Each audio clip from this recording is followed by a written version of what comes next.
Kimje! Almost gonna visit it again.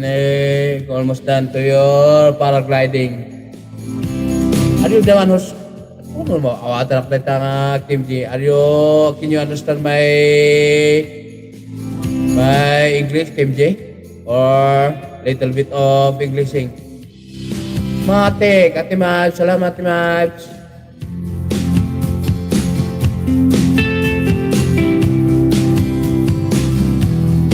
Butok pala Beruming kanina.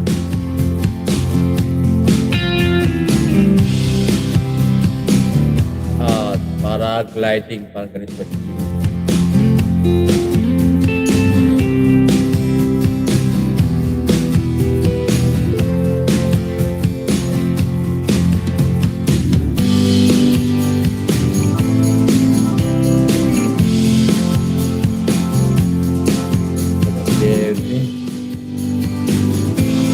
You have acted also, they also do the consult in here, KMJ. Paano ba ito? Wala nakamute.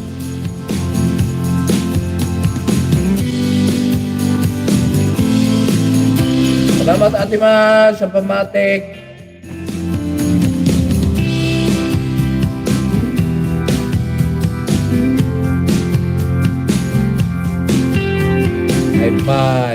High five from KMJ.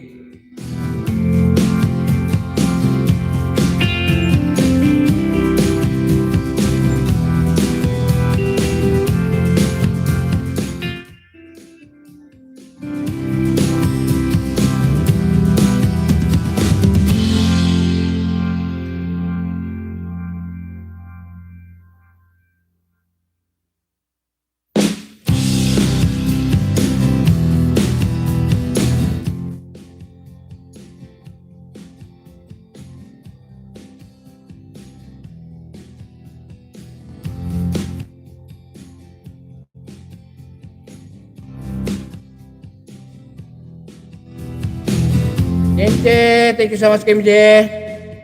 Yan, I'm already almost done on my life because I do spend already more time with my friends.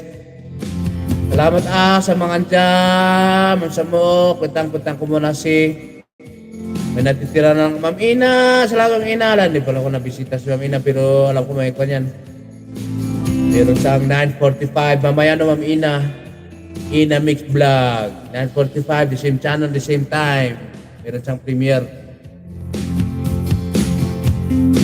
Maataw na rin oh. Ayun, natutukan pala ni Kwanto baka ito ang maligaw sa'yo Ma'am Ina, si Eric Story pa lang.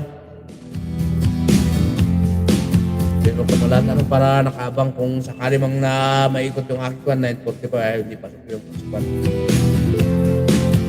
At ito na pala maabol na ro. Search ko lang si Ate Mabuhay pala. Bigla kami nung ilabas. Yan, almost done to your video, KMJ. Yung paragliding on Pokhara, Nepal. Stunning landing zone and fame balloon.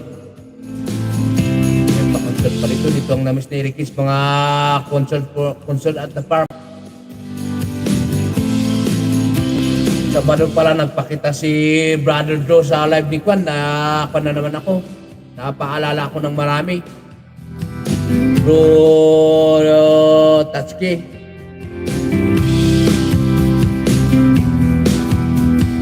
Ngayon Ma'am Ina para kakalat-kalat sa ating Kwan. Kalat-kalat sa ating barangay.